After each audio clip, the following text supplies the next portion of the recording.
ದಕ್ಷಿಣ ಕನ್ನಡ ಜಿಲ್ಲೆಯ ಅದರದ್ದೇ ಆದೊಂದು ಬ್ರ್ಯಾಂಡ್ ಅಂತ ತುಳುನಾಡು ಕೊಕ್ಕೋ ಅಂತ ನಾವು ಜಗತ್ತಿಗೆ ಪರಿಚಯ ಮಾಡುವಂತ ಬೇರೆ ರಾಜ್ಯಗಳಿಂದ ಜನರು ಅದನ್ನು ನೋಡಿ ನಮ್ಮಲ್ಲಿ ಬಂದು ಅದರ ಸ್ಯಾಂಪಲ್ ತಗೊಂಡು ಹೋಗಿ ಅವರಿಗೆ ಇಷ್ಟ ಆಗಿ ನಮಗೆ ಆ ಪ್ರಾಡಕ್ಟ್ ಮಾಡಿ ಕೊಡಬೇಕು ಅಂತ ಕೇಳಲಿಕ್ಕೆ ಶುರು ಮಾಡಿದರು. ಹಳದಿ ಬಣ್ಣಕ್ಕೆ ತಿರುಗಲಿಕ್ಕೆ ಶುರು ಆಗ್ತದೆ. ಈ ಹಂತದಲ್ಲಿ ಕೊಯ್ದ್ರೆ ನಾವು ಈ ಅಳಿಲುಗಳ ಕಾಟ ಅಥವಾ ಬೇರೆ ಪ್ರಾಣಿಗಳು ತಿನ್ನೋದ್ರಿಂದ ರಕ್ಷಣೆ ಮಾಡ್ಬೋದು. ವರ್ಷದಲ್ಲಿ ಸಾಧಾರಣ ಒಂದು 11 ತಿಂಗಳು ಸಹ ಕೊಕ್ಕೋ ಇಲ್ಲ ಅಂತ ಆಗೋದಿಲ್ಲ. ಮನೆಗಳಲ್ಲಿ ತಾಯಂದ್ರಿಗೆ ಮಕ್ಕಳಿಗೆ ಶುದ್ಧವಾದ ಐಟಮ್ ಕೊಡಬೇಕು, ಪೇಟೆಯಿಂದ ತಂದದ್ದು ಬೇಡ ಅಂತ ಇದ್ರೆ ಅವರೇ ಚಾಕ್ಲೇಟ್ ಮಾಡಲಿಕ್ಕೆ ಆಗುವ ಹಾಗೆ ಬೀಜಗಳನ್ನು ಹುರಿದು ಕೊಡ್ತೇವೆ ನಾವು. ನಮಸ್ತೆ ವೀಕ್ಷಕರೇ, ಓಂಕಾರ ಯೂಟ್ಯೂಬ್ ಚಾನಲ್ಗೆ ಆತ್ಮೀಯ ಸ್ವಾಗತ. ನಾನಿವತ್ತು ಬಂಟ್ವಾಳ ತಾಲೂಕಿನ ಪುಣಚ ಗ್ರಾಮದ ಗ್ರ್ಯಾಂಡ್ ಪಾಸ್ ಫಾರ್ಮ್ ಅಲ್ಲಿ ನಾನಿದ್ದೇನೆ. ಇದು ನವೀನ್ ಕೃಷ್ಣ ಶಾಸ್ತ್ರಿ ಅವರದು. ಇವರು ಪ್ರಗತಿಪರ ಕೃಷಿಕರು. ಕೊಕ್ಕೋ ಬೆಳೆಯ ಬಗ್ಗೆ ಒಂದಷ್ಟು ಮಾಹಿತಿಗೋಸ್ಕರ ಬಂದಿರುವಂಥದ್ದು. ಕೊಕ್ಕೋ ಬೆಳೆದು ಅದರ ಬೀಜವನ್ನು ಸಂಸ್ಕರಣೆ ಮಾಡಿ ಯಾವ ರೀತಿ ಚಾಕ್ಲೇಟ್ ಅಥವಾ ಇನ್ನಿತರ ಪ್ರಾಡಕ್ಟ್ ಅನ್ನು ರೆಡಿ ಮಾಡುವಂತಹ ಒಂದು ಇವರ ಫಾರ್ಮ್ ಅಲ್ಲಿ ರೆಡಿ ಮಾಡ್ತಾರೆ. ಯಾವ ರೀತಿ ರೆಡಿ ಮಾಡ್ತಾರೆ ಅನ್ನೋ ಒಂದು ಮಾಹಿತಿಗೋಸ್ಕರ ಇಲ್ಲಿಗೆ ಬಂದಿರುವಂಥದ್ದು. ಅವ್ರ ಜೊತೆ ಮಾತಾಡುವ ಬನ್ನಿ.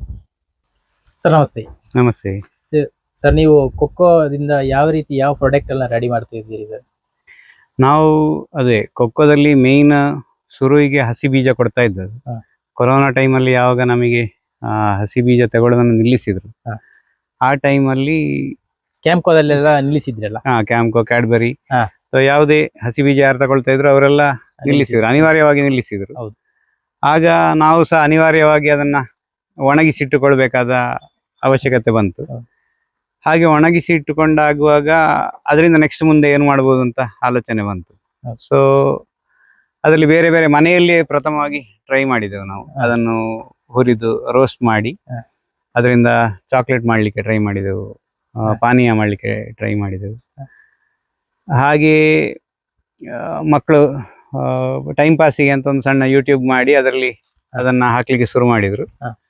ಸೊ ಬೇರೆ ರಾಜ್ಯಗಳಿಂದ ಜನರು ಅದನ್ನು ನೋಡಿ ನಮ್ಮಲ್ಲಿ ಬಂದು ಅದರ ಸ್ಯಾಂಪಲ್ ತಗೊಂಡು ಹೋಗಿ ಅವರಿಗೆ ಇಷ್ಟ ಆಗಿ ನಮಗೆ ಆ ಪ್ರಾಡಕ್ಟ್ ಮಾಡಿ ಕೊಡಬೇಕು ಅಂತ ಕೇಳಲಿಕ್ಕೆ ಶುರು ಮಾಡಿದರು.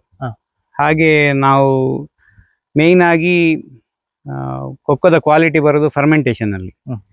ಅದರ ಬಗ್ಗೆ ಬೇರೆ ಬೇರೆ ಕಡೆ ಹೋಗಿ ತಿಳ್ಕೊಂಡು ಅದರಲ್ಲಿ ನಾವು ಗುಣಮಟ್ಟವನ್ನು ಏರಿಸ್ತಾ ಹೋದೆವು. ಅದರಿಂದಾಗಿ ನಮಗೆ ಬೇರೆ ಬೇರೆ ಚಾಕ್ಲೇಟ್ ಕಂಪನಿಗಳಿಂದ ಆರ್ಡರ್ಗಳು ಬರಲಿಕ್ಕೆ ಶುರುವಾಯಿತು. ಹಾಗೆ ಮೇಯ್ನ್ ಆಗಿ ನಾವು ಒಣ ಬೀಜವನ್ನು ಕೊಡೋದು, ಒಳ್ಳೆ ಕ್ವಾಲಿಟಿ ಒಣ ಬೀಜವನ್ನು ಅವ್ರಿಗೆ ಕೊಡೋದು. ನೆಕ್ಸ್ಟ್ ಈಗ ಮನೆಗಳಲ್ಲಿ ತಾಯಂದ್ರಿಗೆ ಮಕ್ಕಳಿಗೆ ಶುದ್ಧವಾದ ಐಟಮ್ ಕೊಡಬೇಕು, ಪೇಟೆಯಿಂದ ತಂದದ್ದು ಬೇಡ ಅಂತ ಇದ್ರೆ ಅವರೇ ಚಾಕ್ಲೇಟ್ ಮಾಡಲಿಕ್ಕೆ ಆಗುವ ಹಾಗೆ ಬೀಜಗಳನ್ನು ಹುರಿದು ಕೊಡ್ತೇವೆ ನಾವು. ಅಥವಾ ಅದರ ಸಿಪ್ಪೆ ತೆಗೆದು ಕೊಕ್ಕೋ ನಿಪ್ಸ್ ಅಂತ ಮಾಡಿ ಕೊಡ್ತೇವೆ. ಮತ್ತೊಂದು ಅದರಿಂದ ಮುಂದುವರೆದ ಭಾಗವಾಗಿ ಅದರದ್ದು ಬೆಣ್ಣೆ ಅಂದ್ರೆ ಕೊಕ್ಕೋ ಬಟರ್ ಅಂತ ಹೇಳ್ತೇವೆ, ಅದನ್ನು ಸಪರೇಟ್ ಮಾಡಿ ಕೊಕ್ಕೋ ಪೌಡರ್ ಅಂತ ಮಾಡಿ ಕೊಡ್ತೇವೆ. ಮತ್ತೊಂದು ಈ ನಿಪ್ಸನ್ನೇ ಗ್ರೈಂಡ್ ಮಾಡಿ ಕೊಕ್ಕೋ ಮಾಸ್ ಅಂತ ಮಾಡಿ ಕೊಡ್ತೇವೆ, 100% ಡಾರ್ಕ್ ಚಾಕ್ಲೇಟಿಗೆ ಸಮ. ಇದನ್ನೆಲ್ಲ ಬಳಸಿಕೊಂಡು ತಾಯಂದ್ರು ಮನೆಯಲ್ಲಿ ಸುಲಭವಾಗಿ ಚಾಕ್ಲೇಟ್ಗಳನ್ನು ಮಕ್ಕಳಿಗೆ ಮಾಡಿ ಕೊಡ್ಬೋದು. ನ್ಯಾಚುರಲ್ ಚಾಕ್ಲೇಟ್ ಮಾಡಿ ಕೊಡ್ಬೋದು. ಹಾಗೆ ಅಂತ ಸೆಮಿ ಫಿನಿಶ್ಡ್ ಪ್ರಾಡಕ್ಟ್ಸ್ ಕೊಕ್ಕೋದು ಮಾಡಿ ಕೊಡ್ತಾ ಇದ್ದೇವೆ ನಾವು. ಈಗ ಎಷ್ಟು ಟನ್ ನೀವು ಕೊಡ್ತಾ ಇದ್ದೀರಿ, ಈಗ ಸೇಲ್ ಮಾಡ್ತಾ ಇದ್ದೀರಾ? ಅದೇ ನಮ್ಮದು ವಾರ್ಷಿಕ ಒಂದು 2 ಟನ್ ನಮ್ಮ ತೋಟದ ಸಿಗುವಂಥದ್ದು. ಮತ್ತೆ ಕಳೆದ ವರ್ಷದವರೆಗೆ ನಮ್ಮ ಫ್ರೆಂಡ್ಸ್ ಅಥವಾ ನೆರೆಕರೆಯವರದ್ದು ತಗೊಂಡು ಒಂದು 6 ಟನ್ ಡ್ರೈ ಬೀನ್ಸ್ ಕೊಡ್ತಾ ಇದ್ದೆ. ಎಲ್ಲಿ ಕೊಡ್ತೀರಿ ನೀವು? ಅದು ಸೂರತ್, ಡಿಲ್ಲಿ ಮತ್ತೆ ಬೆಂಗಳೂರು. ಮತ್ತೆ ನಮ್ಮದೇ ಊರಿನವರಾದ ಅನುತ್ತಮ ಚಾಕ್ಲೇಟ್ ಅಂತ ಇದೆ, ರೇಂಜದವರು, ಅವರಿಗೆ, ಮತ್ತೆ ಕೊಕ್ಕೋ ಪಾಟ್ಸ್ ಅಂತ ಪುತ್ತೂರ್ ಹತ್ರ ಇದ್ದಾರೆ, ಅವರಿಗೆ ಕೊಡ್ತೇವೆ. ಈಗ ನಿಮ್ಮಲ್ಲಿ ಎಷ್ಟು ಗಿಡಗಳುಂಟು ಸರ್ ಕೊಕ್ಕೋದು? ನಮ್ಮಲ್ಲಿ ಒಂದು 800ರಿಂದ 1000 ಉಂಟು ಫಲ ಬರುವಂತದ್ದು. ವಾರ್ಷಿಕವಾಗಿ ನಮಗೆ ಸಾಧಾರಣ ಒಂದು 2000 kg ಒಣ ಬೀಜ ಆಗ್ತದೆ. ಅಂದ್ರೆ ಒಂದು 6000 kg ಹಸಿ ಬೀಜ. ಅಂದ್ರೆ ಒಂದು ಗಿಡಕ್ಕೆ ಸಾಧಾರಣ 6 kg ಅವರೇಜ್ ಹಸಿ ಬೀಜ ಸಿಕ್ಕಿದಾಗೆ ಆಯ್ತು. ನಮ್ದು ಅಡಿಕೆ ಮಧ್ಯದಲ್ಲಿ ಉಂಟು, ಹೀಗೆ ತೆಂಗಿನ ಮಧ್ಯದಲ್ಲಿ ಸಹ ಉಂಟು. ಈಗ ಎಷ್ಟು ಡಿಸ್ಟೆನ್ಸ್ ಬೇಕು ಅದಕ್ಕೆ? ಹೇಗೆ? ಕೊಕ್ಕೋ ಗಿಡಗಳಿಗೆ ಮಿನಿಮಮ್ 10 ಫೀಟ್ ಬೇಕು ಒಂದು ಗಿಡದಿಂದ ಒಂದು ಗಿಡಕ್ಕೆ. ಮತ್ತೆ ನಾವು ನೆರಳು ನೋಡಿಕೊಂಡು ಹ. ಅಥವಾ ಜಾಗೆಯನ್ನು ನೋಡಿಕೊಂಡು ವ್ಯತ್ಯಾಸ ಮಾಡಿಕೊಳ್ಬಹುದು ನಮ್ಮ ಅನುಕೂಲಕ್ಕೆ ತಕ್ಕ ಹಾಗೆ. ಈಗ ಯಾವ ಬೆಳೆಯ ಮಧ್ಯದಲ್ಲಿ ನಾವು ಬೆಳಿತೇವೆ ಅಂತ ಹೇಳೋದನ್ನು ಡಿಪೆಂಡ್ ಮಾಡಿಕೊಂಡು. ಹ. ಕೊಕ್ಕೋಗೆ ಐಡಿಯಲ್ ಅಂದ್ರೆ ಒಂದು 50% ಶೇಡ್ ಬೇಕು. ಈಗ ಅಡಿಕೆ ತೆಂಗು ಇದರ ನಡುವೆ 10 ಫೀಟ್ ಡಿಸ್ಟೆನ್ಸ್ ಬೇಕು ಹಾಗಾದ್ರೆ. ಅಂದ್ರೆ ತೆಂಗಿನಿಂದ ಒಂದು 10 ಫೀಟ್ ಆದ್ರೂ ಗ್ಯಾಪ್ ಬೇಕು, ಇಲ್ಲದ್ರೆ ಅದರ ಮಡಲು ಬಿದ್ದು ತುಂಡಾಗ್ತದೆ. ಕೊಕ್ಕೋ ಗಿಡದಿಂದ ಕೊಕ್ಕೋ ಗಿಡಕ್ಕೆ 10 ಫೀಟ್ ಡಿಸ್ಟೆನ್ಸ್ ಬೇಕು. ಅದೇ ಅದನ್ನು ನೀವು ನಿಮ್ಮ ತೋಟಕ್ಕೆ ಅನುಗುಣವಾಗಿ ಅದನ್ನು ವ್ಯತ್ಯಾಸ ಮಾಡಿಕೊಳ್ಬಹುದು. ಈಗ CPCRA ಅವರು ಅದಕ್ಕೆ ಸರಿಯಾದ ಗೈಡೆನ್ಸ್ ಕೊಡ್ತಾರೆ, ಅವರನ್ನು ಭೇಟಿಯಾಗಿ ನೀವು ತಿಳ್ಕೊಳ್ಬಹುದು. ಇದು ಈಗ ವರ್ಷಕ್ಕೆ ಈಗ ಎಷ್ಟು ಕೊಯ್ಲು ಸಿಗ್ತದೆ ನಮಗೆ? ಕೊಯ್ಲು ಅಂದ್ರೆ ನಿಮಗೆ ವರ್ಷದಲ್ಲಿ ಸಾಧಾರಣ ಒಂದು 11 ತಿಂಗಳು ಸಹ ಕೊಕ್ಕೋ ಇಲ್ಲ ಅಂತ ಆಗುದಿಲ್ಲ. ನಿಮಗೆ ಹೈಯೆಸ್ಟ್ ಸೀಸನ್ ಇರೋದು ಮಾರ್ಚ್, ಏಪ್ರಿಲ್, ಮೇ, ಜೂನ್ ಅಲ್ಲಿ. ಮತ್ತೆ ಸಣ್ಣ ಸಣ್ಣ ಕೊಯ್ಲುಗಳು ಆಗ್ತಾ ಇರ್ತದೆ. ಸಾಧಾರಣ ಆಗಸ್ಟ್ ತಿಂಗಳಲ್ಲಿ, ಜುಲೈ ಆಗಸ್ಟ್ ಅಲ್ಲಿ ಸಾಧಾರಣ ಇರುವುದೇ ಇಲ್ಲ ಅಂತ ಹೇಳ್ಬೋದು. ಆ ಟೈಮಲ್ಲಿ ನಾವು ಪ್ರೂನಿಂಗ್ ಮಾಡ್ತೇವೆ. ಅದರ ಮರಕ್ಕೆ ಶೇಪ್ ಕೊಡುವಂಥದ್ದು ಇಂಪಾರ್ಟೆಂಟ್. ಬಿಸಿಲು ಗಾಳಿ ಎಲ್ಲ ಸರಿಯಾಗಿ ಸೊಪ್ಪು ಜಾಸ್ತಿ ಎಲ್ಲ ಆದ್ರೆ ಅದನ್ನು ತೆಗೆದು ಪ್ರೂನಿಂಗ್ ಅಂತ ಮಾಡ್ತೇವೆ. ಈಗ ಒಂದು ಗಿಡದಲ್ಲಿ ಎಷ್ಟು ಕಾಯಿ ಆಗ್ಬೋದು, ಎಷ್ಟು ಅದೇ ನಿಮಗೆ ಒಂದು ಗಿಡದಲ್ಲಿ ಸರಿಯಾದ ದೊಡ್ಡ ಮೆಚೂರ್ಡ್ ಗಿಡದಲ್ಲಿ 6 kg ಇಂದ 10 kg ವರೆಗೆ ಹಸಿ ಬೀಜ ಸಿಗ್ತದೆ.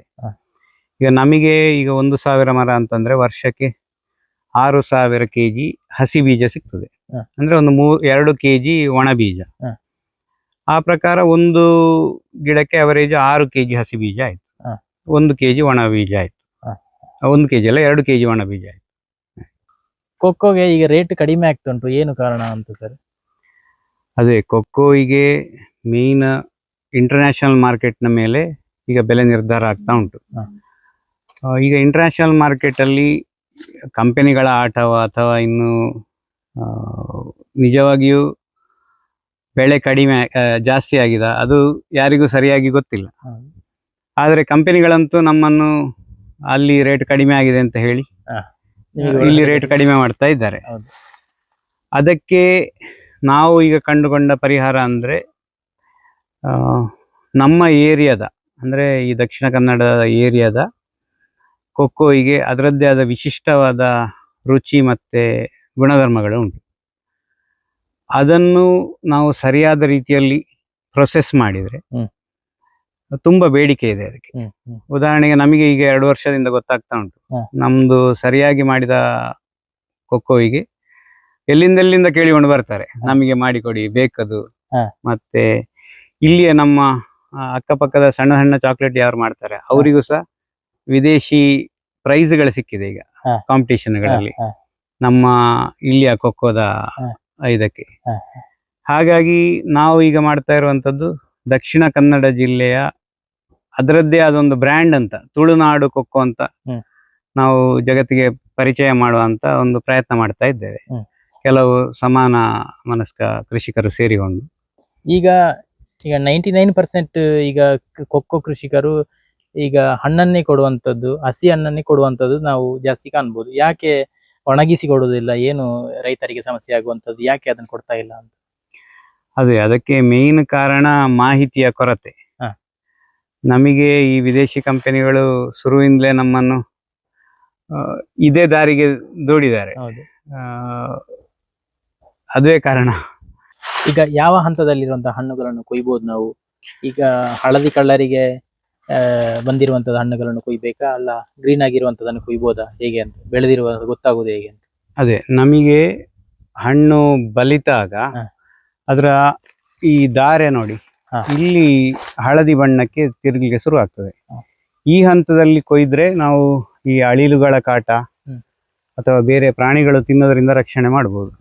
ಮತ್ತೆ ನಾವು ಹೀಗೆ ಹೊಡೆದು ನೋಡುವಾಗ ಅದು ಒಂದು ಶಬ್ದ ಬೇರೆ ಬರ್ತದೆ ನಮಗೆ. ಈಗ ಹಲಸಿನ ಹಣ್ಣೆಲ್ಲ ಹೊಡೆದಾಗ ಡಬ್ ಡಬ್ ಶಬ್ದ ಬರ್ತದಲ್ಲ, ಆ ತರ ಶಬ್ದ ವ್ಯತ್ಯಾಸ ಆಗ್ಲಿಕ್ಕೆ ಶುರು ಆಗ್ತದೆ.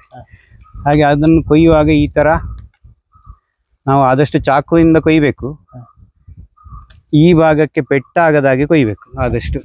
ಅಂದ್ರೆ ನೆಕ್ಸ್ಟ್ ಹೂ ಬರುದು ಅದೇ ಜಾಗೆಯಲ್ಲಿ. ಇದೇ ಜಾಗದಲ್ಲಿ. ಹಾ ಹೌದು ಹೌದು. ಈಗ ಈ ತರ ಇಷ್ಟು ಹಣ್ಣಾದ ಕೊಕ್ಕೋ ಕ್ರಮ ಪ್ರಕಾರವಾಗಿ ಇದನ್ನು ಕೊಯ್ದು 3 ದಿನ ಹಾಗೆ ಬಿಡಬೇಕು. 3 ದಿನ ಕಳೆದ ಮೇಲೆ ಒಡಿಬೇಕು. ಒಡೆದು 3 ಗಂಟೆಯ ಒಳಗೆ ಅದನ್ನು ನಾವು ಫರ್ಮೆಂಟೇಶನ್ಗೆ ಹಾಕಬೇಕು. ಆಗ ಉತ್ತಮ ಕ್ವಾಲಿಟಿದು ಸಿಗ್ಲಿಕ್ಕೆ ಸುಲಭ ಆಗ್ತದೆ. ಮತ್ತು ಸಹ ಅದರಲ್ಲಿ ಬೇರೆ ಬೇರೆ ವಿಧ ಉಂಟು. ಫರ್ಮೆಂಟೇಶನ್ಲಿ ಬೇರೆ ಬೇರೆ ವಿಧಗಳು ಉಂಟು, ನಾನು ಮುಂದೆ ಹೇಳ್ತೇನೆ. ಇದು 1.25 ಲಕ್ಷ ಲೀಟರ್ನ ಕೆಪಾಸಿಟಿಯ ನೀರಿನ ಟ್ಯಾಂಕ್ ಎತ್ತರ ಪ್ರದೇಶದಲ್ಲಿರೋದು. ಇದು ಬೋರಿನಿಂದ ನೀರನ್ನು ಶೇಖರಣೆ ಮಾಡಿ ನಂತರ ಗ್ರೌಂಡ್ ಲೆವೆಲ್ ಅಲ್ಲಿ ಕೆಳಗೆ ನೀರು ಹರಿಲಿಕ್ಕೆ ಸುಲಭ ಆಗ್ತದೆ. ಇದು ಆ ಉದ್ದೇಶದಿಂದ ಮಾಡಿದ್ದು, ಎತ್ತರ ಪ್ರದೇಶದಲ್ಲಿ ಮಾಡಿದ್ದು. ಅದರ ಜೊತೆ ಈಗ ನಮ್ಮ ಒಂದು ಸ್ವಂತ ಸಂತೋಷಕ್ಕಾಗಿ ಅಥವಾ ಮಕ್ಕಳ ಸಂತೋಷಕ್ಕಾಗಿ ಅದನ್ನೇ ಈಜುಕೊಳವಾಗಿ ಪರಿವರ್ತನೆ ಮಾಡಿಕೊಂಡದ್ದು. ಈಗ ನಾವು ಹೋಗ್ಲಿಕ್ಕೆ ಸ್ಟೆಪ್ ಕೂಡ ಉಂಟು. ಇಲ್ಲಿ ಟ್ಯೂಬ್ ಕಾಣ್ತಾ ಉಂಟು ನೋಡಿ, ಅಲ್ಲಿ ಕೂರ್ಲಿಕ್ಕೆ ಜಾಗ ಉಂಟು ಬದಿ ಬದಿಗೆ ನೋಡಿ. ಎತ್ತರದ ಪ್ರದೇಶದಲ್ಲಿರುವಂತದ್ದು ಇದು. ಕೆಳಗೆ ಮನೆ ಕಾಣ್ತದೆ ನೋಡಿ, ಇದರ ತೋಟ ಎಲ್ಲ ಎದುರುಗಡೆ ಇರುವಂತದ್ದು.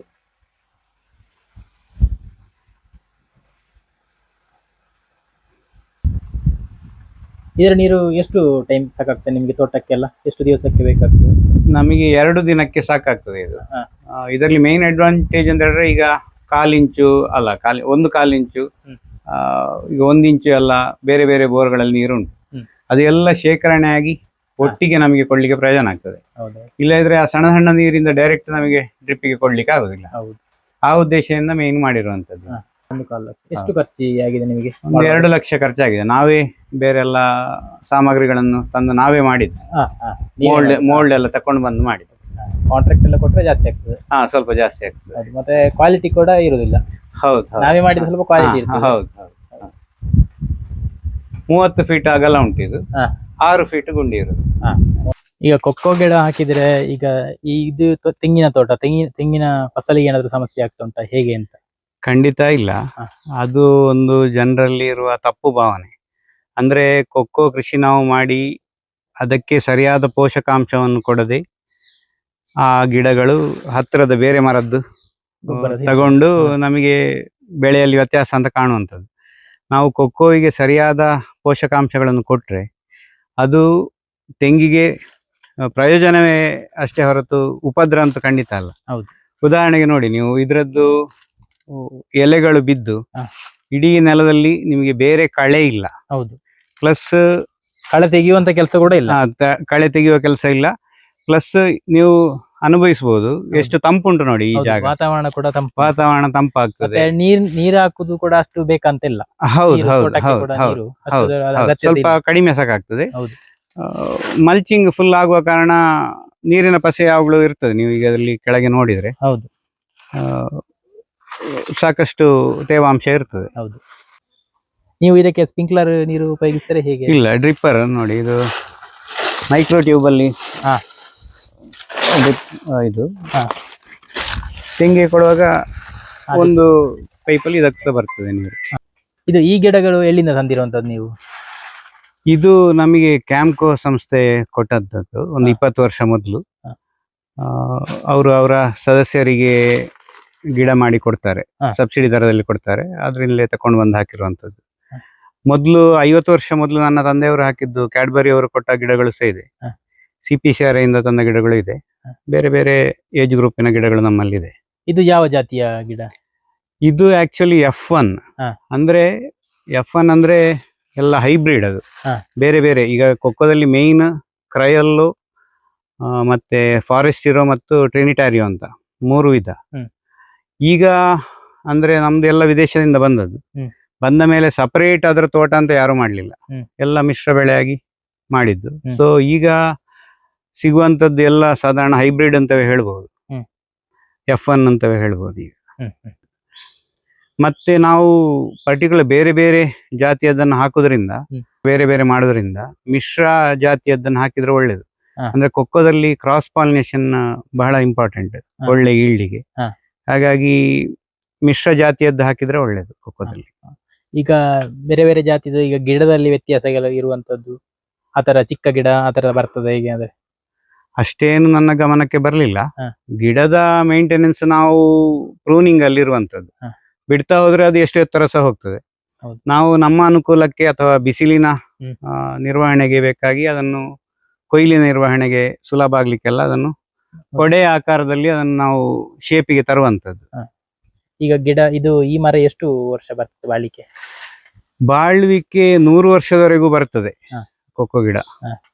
ಹಾಗೆಂತೇಳಿ ಗಾಳಿಗೆ ಬೀಳುವಂತದ್ದು ಬೇರೆ ಬೇರೆ ಇದರಿಂದ ಹ. ಸಾಯ್ತಾ ಇರ್ತದೆ. ಹೌದು. ಅದಕ್ಕೆ ಬೇರೆ ಬೇರೆ ವಿಧಾನಗಳನ್ನು ನಮಗೆ ಉಳಿಸಿಕೊಳ್ಳಿಕ್ಕೂ ಆಗ್ತದೆ. ನೋಡಿ ವೀಕ್ಷಕರೇ, ಇದು ತುಂಬಾ ವಾತಾವರಣ ಇಲ್ಲಿ ತಂಪಾಗಿ ಉಂಟು ನೋಡಿ. ಈ ದಟ್ಟವಾಗಿ ಒಂದು ಮರದಿಂದ ಒಂದು ಮರಕ್ಕೆ ಜಾಗ ಇಲ್ಲ, ಕೂಡಿದೆ ನೋಡಿ. ಫುಲ್ಲು ಚಪ್ಪರದ ರೀತಿ ಆವರಿಸಿಕೊಂಡಿರುವಂತದ್ದು ಕಾಣ್ಬೋದು ನಾವು ಇಲ್ಲಿ. ಹಾಗೆ ಕೂಡ ಕಾಯಿ ಕೂಡ ಹಾಗೆ ಉಂಟು, ಫಸಲು ಕೂಡ ನಾವು ಹಾಗೆ ಫಸಲು ಕೂಡ ಉಂಟು. ಇಲ್ಲಿ ಇವರ ಕೊಕ್ಕೋ ಹಾಳಾಗುದಿಲ್ಲ ನೋಡಿ, ಬೆಳೆದಿರುವ ಹಾಗೆ ಅದನ್ನು ಕೊಯ್ತಾರೆ. ಗೊಬ್ಬರ ಏನೆಲ್ಲ ಕೊಡ್ತೇವೆ ನೀವು? ಗೊಬ್ಬರ ಅಂದ್ರೆ ನಾವು ಅಡಿಕೆಗೆ ಅಥವಾ ತೆಂಗಿಗೆ ಯಾವಾಗ ಕೊಡ್ತದೆ ಅದೇ ಟೈಮಲ್ಲಿ ಕೊಡುವಂತದ್ದು. ಹ. ಸಾವಯವ ಗೊಬ್ಬರ, ಈಗ ಕುರಿ ಗೊಬ್ಬರ ಅದು ಇದೆಲ್ಲ ನಾವು ಬೆಳೆಸ್ತೇವೆ. ಹ. ಮತ್ತೆ ಅಗತ್ಯ ಬಿದ್ದು ಮಣ್ಣು ಟೆಸ್ಟ್ ಮಾಡಿ ಅಗತ್ಯ ಇದ್ರೆ ಕೆಮಿಕಲ್ ಫರ್ಟಿಲೈಸರ್ಸ್ ಕೊಡ್ತೇವೆ ನಾವು. ಹ. ಅದು ತುಂಬಾ ಕೊಡುದಿಲ್ಲ, ಎಷ್ಟು ಅಗತ್ಯ ಉಂಟು ಅಷ್ಟೇ. ಮತ್ತೆ ವೇಸ್ಟ್ ಡಿಕಂಪೋಸರ್ ಅಂತ ಮಾಡ್ತೇವೆ ನಾವು. ಅದು ದನದ ಸೆಗಣಿಯಿಂದ ಮಾಡಿದಂತ ಸೂಕ್ಷ್ಮಾಣುಜೀವಿಗಳಿಂದ ಮಾಡಿದಂತಹ ಒಂದು ಗೊಬ್ಬರ. ಅದನ್ನ 200 ಲೀಟರ್ ನೀರಲ್ಲಿ ಬೆಲ್ಲದ ಜೊತೆ ಮಿಕ್ಸ್ ಮಾಡಿ 1 ವಾರ ಅದಕ್ಕೆ ಕ್ರಮ ಉಂಟು. ಅದನ್ನು ಮಾಡಿ ಬುಡ ಕೇರಿತೇವೆ. ಅದರಿಂದಾಗಿ ಎರೆಹುಳ ಜಾಸ್ತಿ ಆಗ್ತದೆ ಅಥವಾ ಮಣ್ಣಿನ ಆರೋಗ್ಯ ಒಳ್ಳೇದಾಗ್ತದೆ.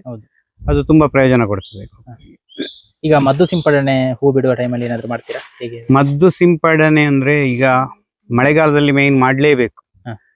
ಈಗ ಅಡಿಕೆಗೆ ಹೇಗೆ ಕೊಳೆ ರೋಗ ಬರ್ತದೆ, ಅದರಿಂದ ಮೊದಲೇ ಕೊಕ್ಕೋಗೆ ಕೊಳೆ ರೋಗ ಬರ್ತದೆ, ಇದು ತಗ್ಗಲ್ಲಿರುವ ಕಾರಣ. ಸೊ ನಾವು ಮಳೆ ಒಂದು ಬಿದ್ದು ಸ್ವಲ್ಪ ದಿನದಲ್ಲಿ ಬೋರ್ಡೋ ಸ್ಪ್ರೇ ಒಂದು ಕೊಡ್ತೇವೆ. ಮತ್ತೆ ಅಡಿಕೆಗೆ ಯಾವಾಗ ಬೋರ್ಡೋ ಸ್ಪ್ರೇ ಮಾಡ್ತೇವೆ, ಆಗ ಇಡೀ ಗಿಡಕ್ಕೆ ಬೋರ್ಡೋ ಸ್ಪ್ರೇ ಕೊಡ್ತೇವೆ. ಮತ್ತೆ ಬೇರೆ ಯಾವುದೇ ಮೈಲ್ತುತ್ತು ಸುಣ್ಣ ಮಾತ್ರ, ಬೇರೆ ಕೊಡುವ ಅಗತ್ಯ ಬೀಳುದಿಲ್ಲ.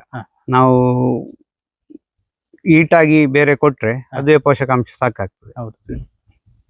ಮತ್ತೆ ಇದರ ಎಲೆಗಳು ಬಿದ್ದದ್ದು ಕೂಡ ಅದಕ್ಕೆ ಗೊಬ್ಬರ ಮಾಡಿ ಜಾಸ್ತಿ ಆಗ್ತದೆ. ಈಗ ಇದು 1.5 ವರ್ಷದ ಗಿಡ ನೋಡಿ. ಇದರಲ್ಲಿ ಈಗ ಫ್ರೂಟಿಂಗ್ ಆಗಿ ಫ್ರೂಟ್ ಸೆಟ್ ಆಗಿದೆ.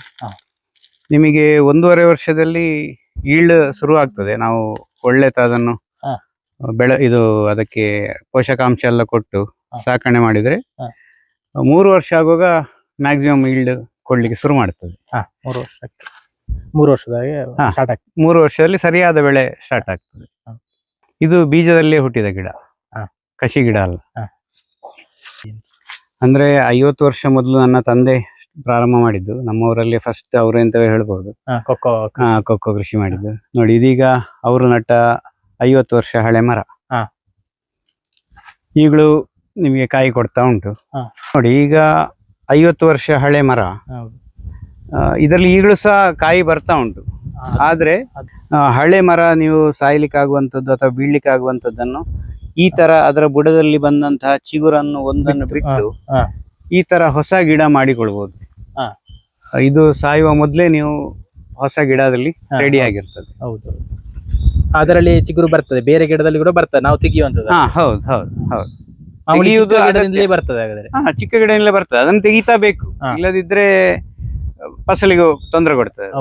ಯಾವಾಗ ಈ ಮರ ಸಾಯುವ ಪರಿಸ್ಥಿತಿ ಬರ್ತದೆ ಅಥವಾ ಒಂದು ಸೈಡ್ ಅದರದ್ದು ತುಂಡಾಗಿ ಹೋಯ್ತು, ಹಾಗೆಲ್ಲ ಇರುವಾಗ ಮತ್ತೊಂದನ್ನು ಡೆವಲಪ್ ಮಾಡುದು.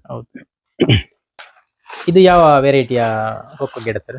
ಇದು ನಿಮಗೆ ಫಾರೆಸ್ಟ್ ಇರೋ ಮತ್ತು ಕ್ರಯಲ್ಲದ ಮಿಕ್ಸ್ ತಳಿ.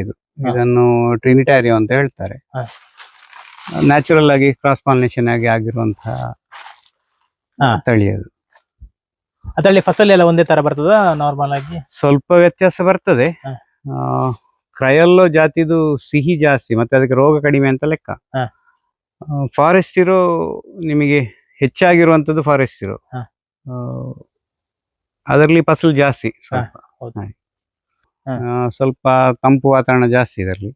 ಇದು ಕೊಳಕೆ ತೋಟ, ಇದಕ್ಕೆ ನೀರು ಹಾಕ್ಲಿಕ್ಕೆ ಅಂತ ಇಲ್ಲ ನಾವು. ಹಾ, ವರ್ಷ ಪೂರ್ತಿ ನೀರು ಹಾಕುದಿಲ್ಲ, ಈ ಇಲ್ಲ, ಹಾಕುದಿಲ್ಲ. ಮಳೆ ನೀರು ಮಾತ್ರ. ಮಳೆ ನೀರು ಮಾತ್ರ. ಓಕೆ, ಇದಕ್ಕೆ ಪೈಪ್ ಲೈನ್ ಇಲ್ಲ ಹಾಗಾದ್ರೆ? ಇಲ್ಲ ಇಲ್ಲ ಇಲ್ಲ. ಓಕೆ,